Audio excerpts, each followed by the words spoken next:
내가 추록 후 두 번째로 부딪힌 문제는 신비주의로 인해 일어난 문제였다. 추록하고 며칠 후 주민 대표들이 나를 찾아와 인사하더니 말했다. 우리 동네 사람들은 여러 면에서 전도사님 석방을 기다렸습니다. 이제 나오셨으니 그간 교회로 인해 주민들이 입은 불편한 점들을 시정해 주시면 고맙겠습니다. 듣기에 유쾌하지 못한 말이었다. 교회로 인해 주민들이 겪은 불편이라니 도대체 무슨 뜻일까? 나는 할 말이 없어 그들을 쳐다보고만 있었다. 이어서 한 분이 말했다. 첫째는 새벽 종 치는 문제입니다. 전에는 새벽 종을 치되 시간을 알려주는 정도로 가볍게 몇 번만 치니까 주민들에게도 좋았습니다. 그런데 전도사님이 안 계시자 몇 사람이 계속 쳐대니 종소리에 온 동네 사람이 깨고 아이들까지 다 깨곤 합니다. 아니, 그런 문제라면 교회 측에 말씀하셨으면 금세 시정될 수 있었을 텐데요. 왜 안 했겠습니까? 교회 측에 좀 짧게 쳐달라고 말했더니 우리가 하나님 은혜를 몰라서 그런다며 회개하면 종소리가 듣기 좋아질 거라고 합디다. 그러곤 오히려 더 길게 치곤 했죠. 전도사님이 안 계시는데 싸울 수도 없고 해서 전도사님이 나오시면 시정되겠거니 하고 기다렸습니다. 나는 사정을 짐작하고 선뜻 말했다. 알겠습니다. 교회 측에서 잘못했구먼요. 내일부터 새벽종 치는 일을 중단토록 하겠습니다. 그렇게 말씀하시면 저희들의 뜻을 오해하신 겁니다. 우리가 원하는 것은 이전처럼 시간을 알리는 정도로 짧게 쳐달라는 거지 아예 치지 말아달라는 게 아닙니다. 예, 알겠습니다. 제가 알아서 처리하겠습니다. 다음 문제는 뭡니까? 역시 비슷한 문제입니다만 한밤중에 기도하는 건 좋은데 기도 소리를 좀 낮게 교회 안에서만 할 수 없겠습니까? 아니, 기도를 교회당 안에서 드리는 거이지 누가 동리에 다니면서 기도하는 사람이 있습니까? 전도사님, 그런 게 아니고요. 교회 안에서 하기는 하는데 어찌나 울고불고 시끄러운지 교회당 가까이 사는 사람들은 잠을 잘 수가 없습니다. 한 번은 밤중에 어찌나 소리를 지르던지 잠결에 불이야 하는 소린 줄 알고 잠옷바람으로 뛰쳐나와 보니 예배당에서 기도하는 소리였습니다. 그러니 조금 소리를 낮추어 기도했으면 해서요. 나는 곁에 있는 교인에게 물었다. 도대체 어떻게 했기에 동네 사람들이 불난 줄 알고 나온 겁니까? 예, 전도사님. 부흥회를 하면서 온 교인이 은혜를 받는다고 한꺼번에 주여 주여 하고 고함을 쳤더니 자던 사람들이 불이야 하는 소리로 잘못 듣고 소동이 일어났던 겁니다.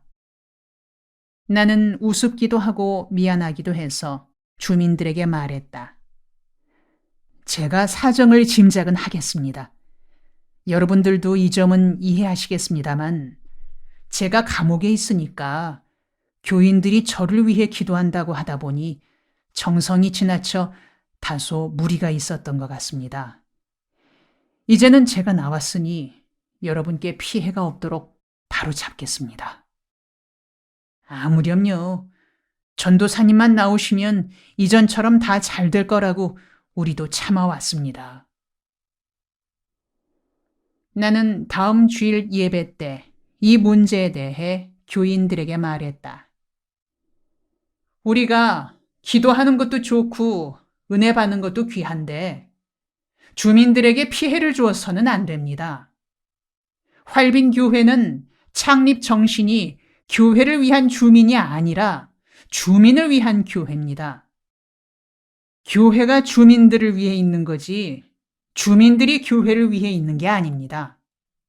이 점을 명심하고 새벽종은 낮게 2번만 쳐서 시간을 알리는 정도로 하고, 밤 기도회 때는 기도 소리가 자기 귀에 겨우 들릴 정도로 조용히 기도하고, 큰 소리로 기도하고 싶을 때는 산이나 기도원 같은 곳에 가서 마음 놓고 하길 바랍니다.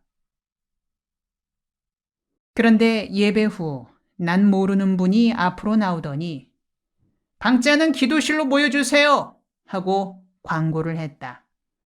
나는 방자 모이란 말이 무슨 뜻인가 하여 김종길 집사에게 물었다.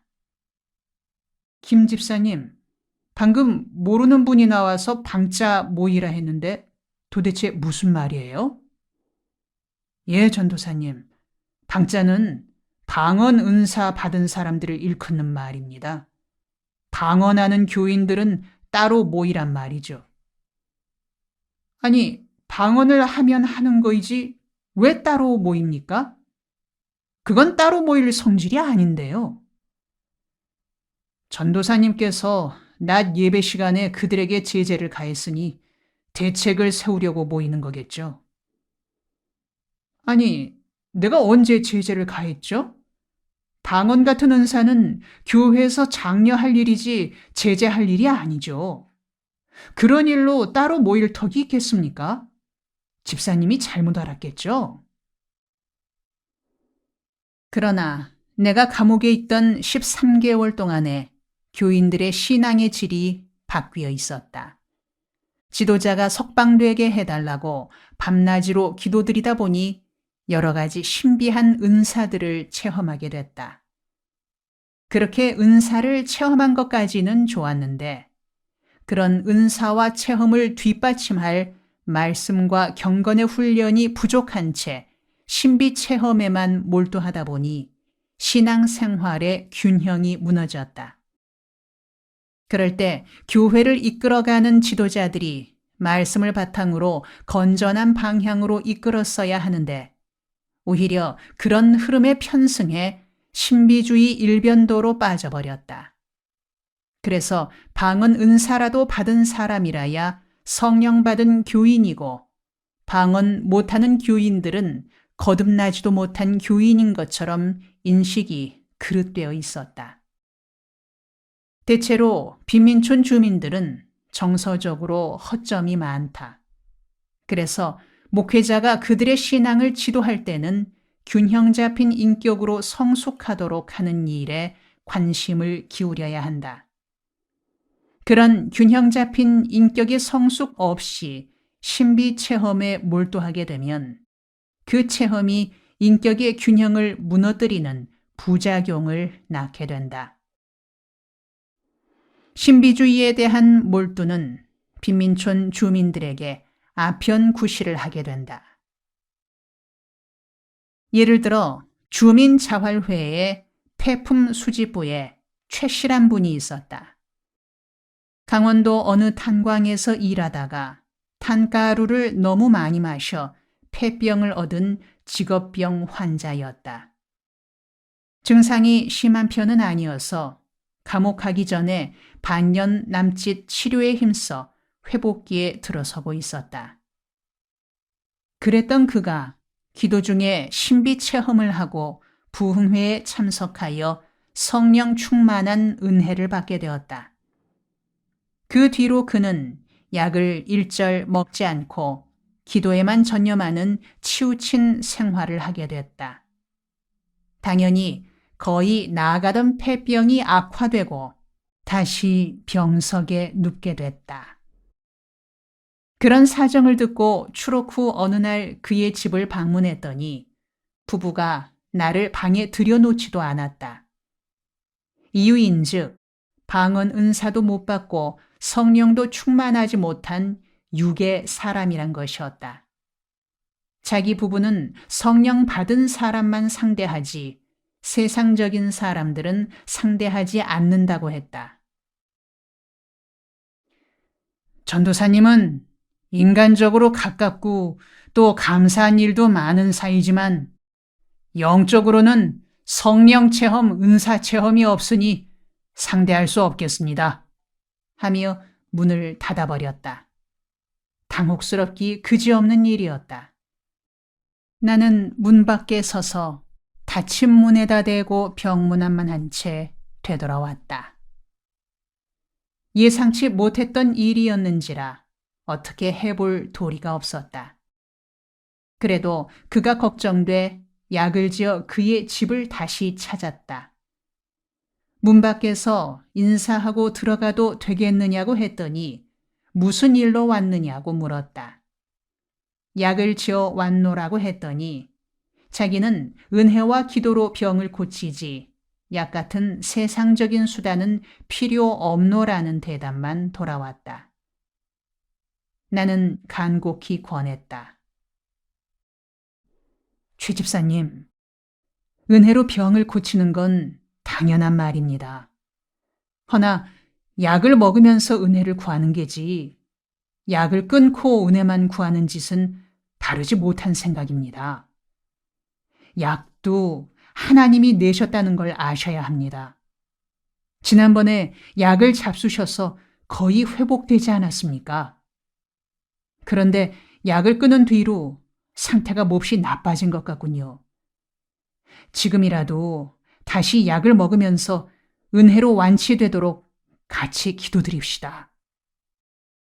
그러나 최 집사는 방문을 닫은 채 말했다. 체험자는 약으로 병 고치는 게 아닙니다.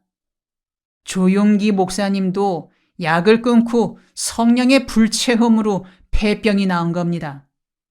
전도사님 성의는 고맙지만 저도 어쩔 수 없습니다. 세상 사람 만나면 제 병이 도집니다. 그가 엉뚱하게 조용기 목사까지 들먹이는 데에는 할 말이 없었다. 세계에서 가장 큰 교회 목사님인 조용기 목사는 젊은 날 폐병에 걸린 적이 있었다. 그는 자신의 병이 약이나 의술로 치료되지 않을 줄 알고 깊은 기도로 은혜의 체험을 하고 완치된 사람이다. 조 목사의 이야기를 들은 그는 자신도 조 목사처럼 되기를 원하는 것 같았다. 나는 마지막으로 한 번 더 권하기로 마음먹고 간곡히 말했다. 최 집사님, 옛날 우리 정을 생각하고 내 말을 들으세요. 은혜도 사람 따라 다르게 임합니다. 조용기 목사님이 약 없이 은혜로 폐병이 나은 일은 나도 들어 알고 있습니다만 모두가 조 목사님처럼 되는 건 아닙니다. 집사님은 최 씨지 조 씨가 아니잖아요. 그러니 마음을 넓게 먹고 우선 이 약을 먹기 시작합시다. 그리고 우리 같이 기도를 합시다. 집사님, 그렇게 고집 피우다가는 기회를 놓칩니다. 어린애들과 젊은 부인도 생각하셔야죠. 그 나이에 회복될 수 있는데도 고집 때문에 기회를 놓치고 잘못되면 되겠습니까? 나는 문틈으로 약봉지를 들여보냈다. 그리고 내가 보기 싫으면 안 봐도 좋으니 약은 받아 먹으라고 권면했다. 이윽고 방 안에서 기동하는 소리가 나고 문이 덜컥 열리더니 내가 들이밀었던 약봉지가 마당으로 내팽개쳐졌다. 이어서 외마디 소리가 들렸다. 쉿! 사탄아, 물러가라! 나는 어이없어 멍청하니 섰다가 팽개쳐진 약봉지를 주워들고는 교회로 돌아왔다. 오는 길에 약봉지를 쓰레기 더미에 던지며 방금 들은 대로 되풀이해 보았다. 사탄아, 물러가라! 사탄아, 물러가라! 잘못돼도 크게 잘못돼 있었다. 제정신들을 잃고 헷가닥해진 세상인 듯 했다. 단체로 정신병에 걸렸나? 이런 은혜는 없는 거다. 혼자 중얼거리며 청계천 둑 위를 걸었다. 얼마 후 최 씨가 죽었다. 나는 그가 죽은 후에야 그의 방에 들어갈 수 있었다. 그의 시신을 정성 들여 염하고 화장을 치르고 돌아오면서 생각했다. 예수를 안 믿는 것보다 훨씬 더 문제인 것이 그릇 믿는 것이다. 예수 믿는 일은 바로 믿지 않는다면 차라리 믿지 않는 게 나았다. 그러던 어느 날 교회 대표급들이 모여 나를 부른다기에 의아스러운 마음으로 오라는 곳으로 갔다. 활빈교회 대표급이라니 도대체 어떤 분들이 모여 대표급이라고들 하고 있을까? 궁금히 여기며 갔더니 알만한 얼굴들이었다. 내가 옥중에 있는 동안 활빈교회를 돕겠다고 들어온 분들과 방자들이 주로 모여 있었다. 나는 거슬리는 감정을 안으로 삼키며 부드러운 투로 물었다. 여러분이 나를 불렀습니까? 그들 중에 대표격인 민 목사가 말했다. 그는 고향 선배이자 신학교 선배로 내가 옥중에 있는 동안 활빈교회 당회장을 맡았던 분이다. 그가 내게 신란하는 투로 말했다.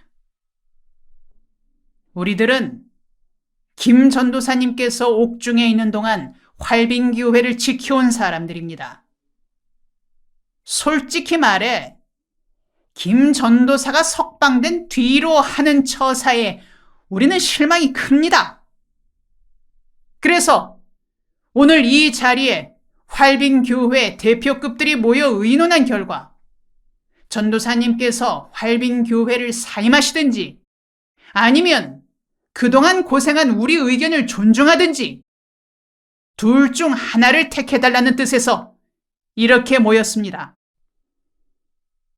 나는 그 말을 듣고 웃음이 나왔다. 내가 얼마나 부드러운 사람으로만 보였으면 이런 말을 할까 하는 생각이 들어 그들에게 물었다. 그래요?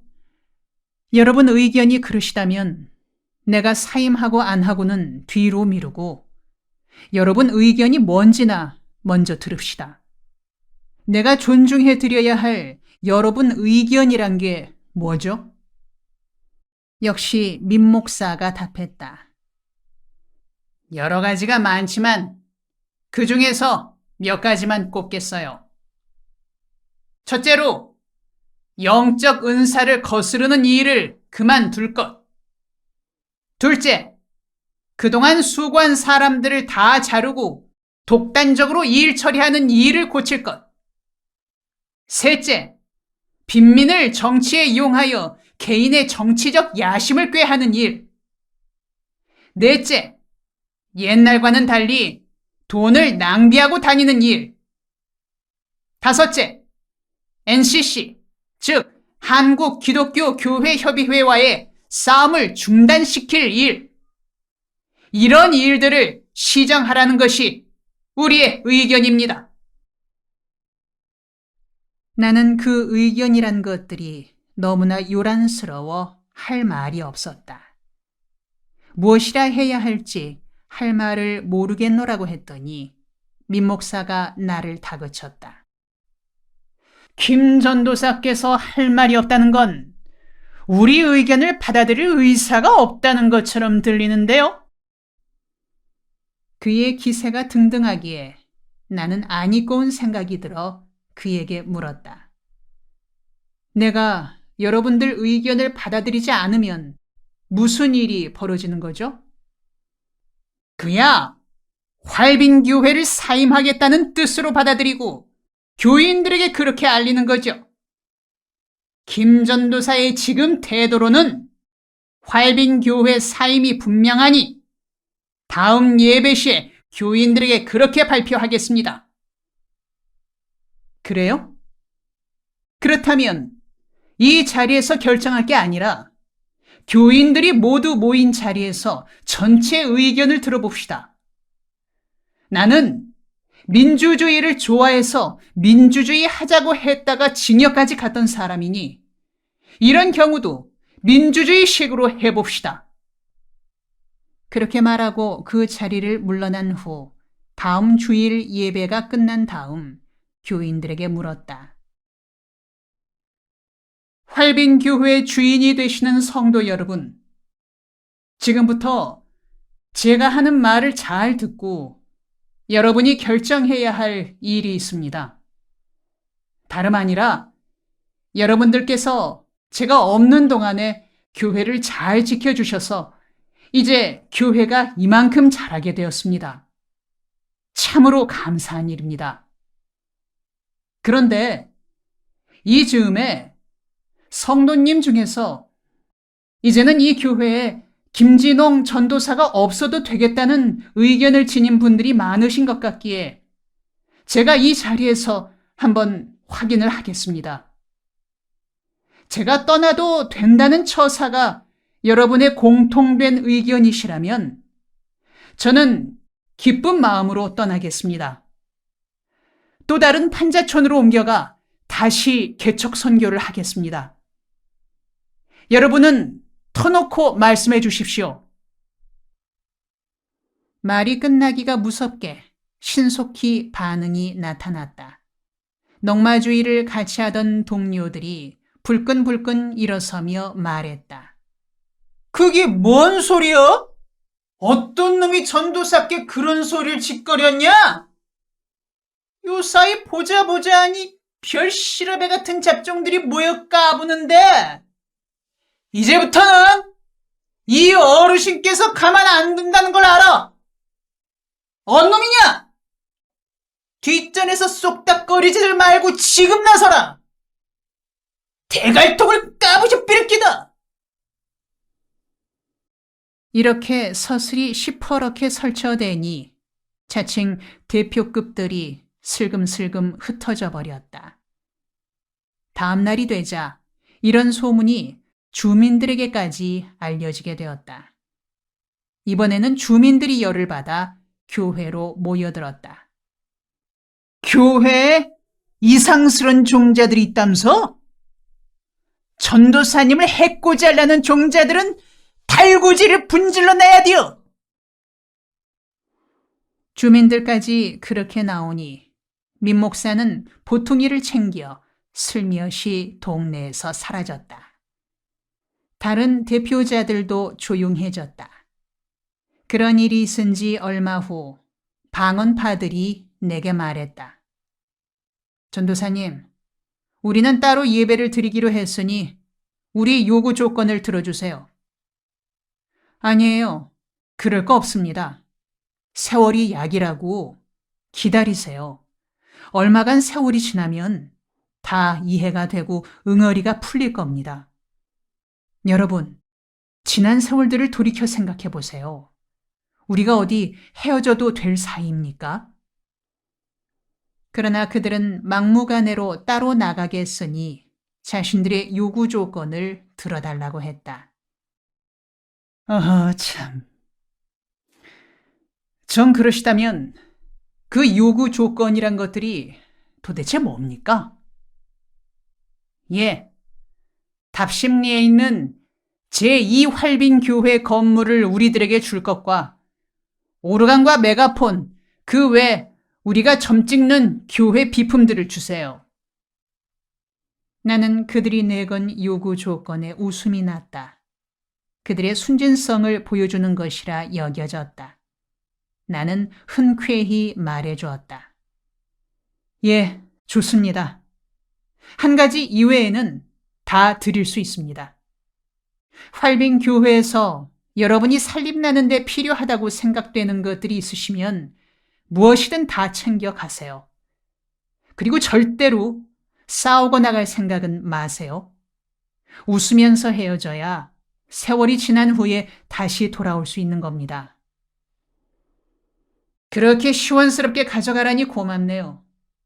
근데 전도사님, 한 가지 외에는 다 가져가라 했는데 그 한 가지가 뭡니까요?